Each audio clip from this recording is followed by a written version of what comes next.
What? Hmm? 3 coins clinked against my desk. 20, 20, 10. Oh, you remember? There. Thanks for the unforgettable night. Huh? Everyone erupts in Snickers. Hey, you're a cheap deal. You free later? Nah. What kind of laugh? Very funny. Oh, please, Shabina, get a sense of humor. Your face is dragging down the class morale. That's right. You're doing us all a disservice. Think of your classmates for once. Formal. You idiot! What? What? Why the hell do you always go along with some bullcrap? I'm so... Ira looks like she's gonna slap me, but instead swings her boot against a snow hill. She then turns to me and starts roughly swiping clumps of snow to my coat. My whole body feels slightly numb. When I start to speak, my voice comes out weaker than expected. Ira, how did you know I was here? Doesn't matter. I heard that a-hole Garin giggling about it. You stand? Yeah.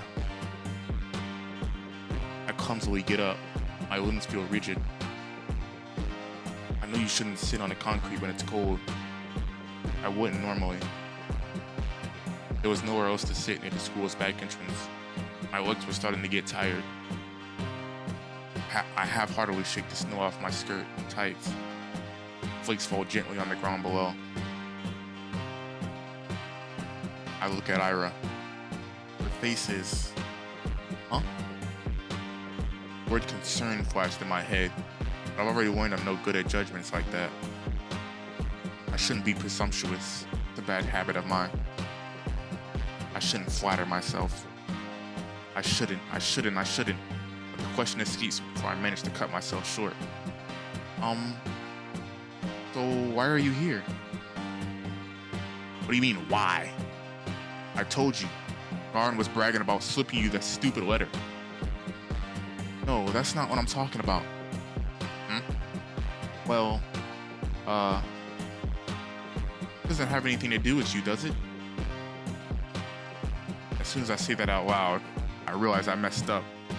Blunder. I really did. Now she's gonna punch me. Ira's going to punch me for real. She's gonna punch me, then never speak to me again. I don't even say sorry. I just brace myself for the incoming blow. Physical, verbal, I don't care. I've earned it. No, not really. It doesn't concern me at all. It's just annoying. That's all. Yeah. You pissed me off. And you pissed me off too. Oh. I don't freaking get you. You knew it wasn't real. There's no way you believe that, right?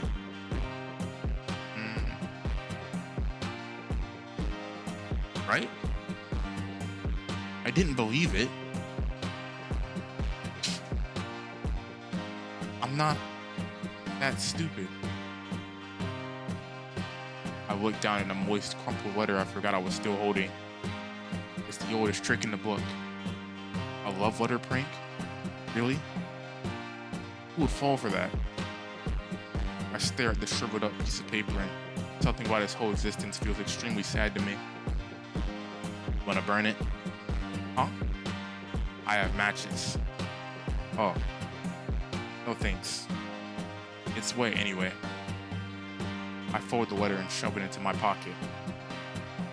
It'll get damp inside, but I don't care. I can't throw it away. A fake confession is still a confession in the end. I guess, bro. Those words didn't choose to be written insincerely. It's okay. Even if this whole thing isn't real, met Ira today. Ira came. After all those weeks of praying. Praying? Ira came. Thank you. Huh? I smile at her. Even after I said I came to terms with it, right as I was saying to you, to myself, to the world, I knew that I was lying. I couldn't throw away that last dumb scrap of hope I had. That small involuntary thought that crept into my mind whenever I felt slightly lonelier than usual. Even if it took so long, he finally came. I didn't do anything, really. Flustered. I was flustered. Is she flustered? Really? That's cute. That's just so cute. What's with you? Right. I'm gritting like an idiot. Sorry. I'm fine. Whatever. I'm going home. What? Already? Ari gives me a quick once over. You take care. Yeah, okay. Bye-bye. Bye-bye.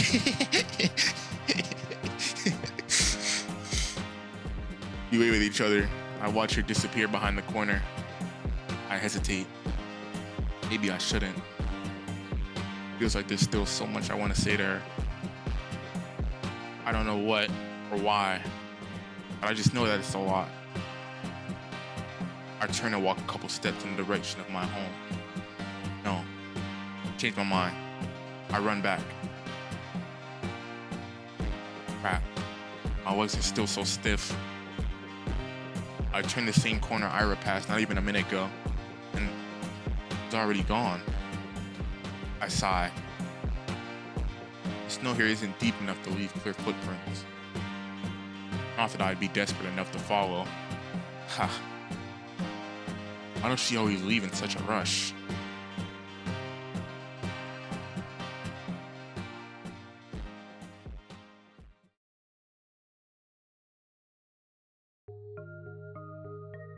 It's okay. My life didn't exactly change. I went to school the same way. I sat through the lessons. I went to the store, then to the library for a walk. And then, when it got dark, I headed home. Day after day. Sometimes my classmates joked around with me. Whenever that happened, my thoughts involuntarily drifted to Ira. She still attended classes, albeit irregularly. She always vanished during breaks. I don't know where to. I wouldn't dare to ask. Something told me she'd say, "None of your business," if I did. She'd be right. But even so, I kept imagining those scenarios in my head. Not just when I was being laughed at. I did it when I was walking home from school, the store, or just wandering the streets, killing time. I kept thinking about how funny it would be if I bumped into Ira. I thought about how interesting it would be if we talked. I even tried to stay out longer, started taking new routes. And as naive as it was to behave that way, I kept doing it, again and again. Walking and walking, praying and praying. Tisk. You a-holes ever shut up? This bum. Nobody saw Ira enter the class. Everyone was too busy whistling and laughing. She caught me in a really dumb pose. Well, that's on me. I wouldn't have chosen Dare if I knew she'd see me like that. So, choosing truth when playing with these guys, I'm not sure what's worse. Oh well. Saying all this, but I got what was coming to me. I chose to embarrass myself, and as I did so, I kept begging, wishing as hard as I could for Ira to appear. And so she did. And now, despite the overwhelming shame, I feel so happy that I might explode. What's going on, man?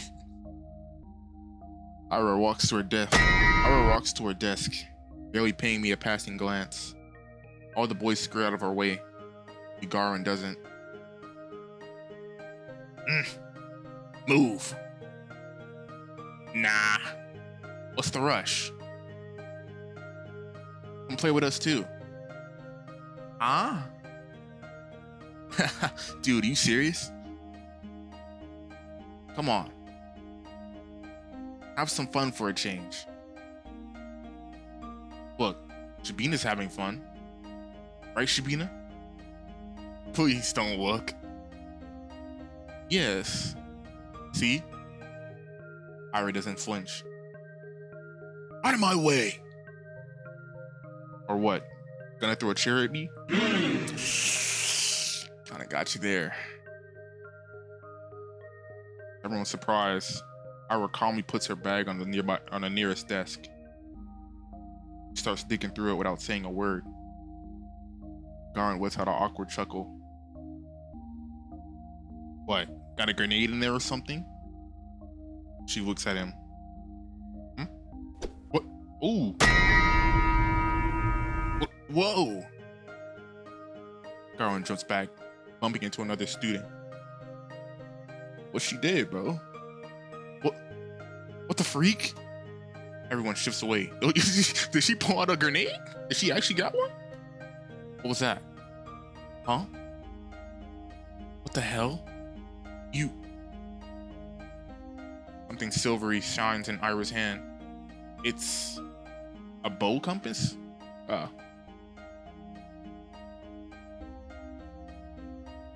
Is that... Ha! You serious? He doesn't say anything. The room fills with little murmurs that quickly turn into jeers. Psycho, nutcase, crazy bum. Ira lowers the compass and makes her way to her desk, looking unbothered. It's just like last time. Ira saves me without acknowledging my existence. Maybe some onlookers. No. Most people would think she didn't plan on helping me at all. And that's what I'm inclined to think as well. Yet, my unreasonable heart is still elated. And I'm getting some really silly thoughts. The 2 times when Ira had lashed out at Garin were 2 times she saw him laughing at my expense. That can't be a coincidence, right? Of course it can. It was only 2 times. Times and weeks apart. You'd be an idiot to think otherwise. Yes, I guess you're right. Only logical train of thought. I should agree. I would agree. If only... I didn't do anything, really. Only Ira didn't show up that day. Been 2 weeks since then. I haven't stopped replaying that moment in my head. Over and over and over and over and over. I didn't get sad about Ira ignoring me at school or anywhere anymore. In that moment, I got all the justification I could ask for. It was everything that I could have hoped for. But I'm still a very greedy person. It's still not good enough. I still keep looking for her when I'm out. It's almost ridiculous how hard it can be to catch a person in a town this small. So at some point, I started to wonder. I saw my classmates regularly just out and about, strolling along the main street, at the courtyards, at the community center, at the store, at the cafe. They weren't hard to run into. But it was as if Ira spent all of her free time at home. Which could be the case, but didn't sound like something she would do. What I heard and could assume, she didn't have the best relationship with her parents. Spending hours on end in a home like that, every day. No, I really doubt it. The other, more probable version was that she preferred the outskirts. Maybe she didn't want to be bothered? That sounded like her. Well, despite that being highly likely, I was hoping to do just that. Bother the heck out of her. Haha. I almost felt brave about it. Ira could totally get pissed. She could push me away. She could even attack me. Whoa. But for some reason, I really didn't think she would. Ah. My breath halted. Oh. Hey. Hi. The Vince Neither the Vince Neither Research Institute expel hot air. Nobody really goes here, aside from the staff coming out for a smoke. I never ran into any. The ground here is littered with cigarette butts, so that's a safe bet in my book. Why is Ira here of all places? Mad? Again? How many times can you buy into stupid pranks? They seriously sent you all the way here? What? Ah, no. I didn't get any letters after that. I'm just taking a stroll. A stroll? Here? Yes. Okay. Ira gives me an oh. Do you like smoke? No, I don't. Why? It's a smoking area. Ah. Yes. I know that. You want to try then? Oh, bad influence. What? Smoking? Mm-hmm. No, thank you. I'm talking about no peer pressure. Okay. She shrugs. Ugh. Awkward start. I can't let it end here. I need to just... What about you, Ira? What about me? Why are you here? Are you at the Institute? Yeah. Something like that. Something like that. My mom works here. She forgets her lunch sometimes. Oh. Oh. You bring her lunch? That's what I said. That's so sweet. Huh? I mean, it's really nice to see you looking out for your mom. It's whatever. Nah.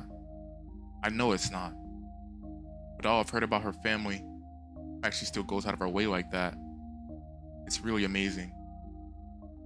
The thought of doing something like that for my parents had never crossed my mind. I mean, if I were told to deliver something, I would. But Ira's different. She wouldn't do something just because she was ordered to. You'd have to really care about it. Crap. That proves it. Ira and I weren't cut from the same cloth. I spend my days looking for excuses to stave off the minute I have to come home. Ira's cooking, packing lunch, and carrying it to the edge of town. That goes against everything I've heard. But it makes so much sense. That's why I never see her on the street. That's why she doesn't have time to sit at the cafe. That's why she doesn't idle away at the community center. That's why she's such a caring person. That's why I'm such a piece of trash. No. No. She only said her mom forgets her lunch sometimes. Lunches are prepared in advance. It doesn't take long to get to the Institute, even if you walk from the other side of town. Yes, that's true. You still have plenty of spare time. Doesn't work. The explanation doesn't work.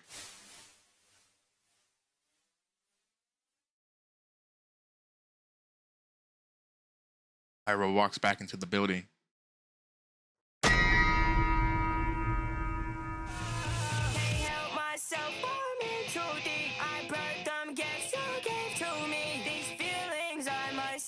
for free. I could've sworn we was meant to be. I know I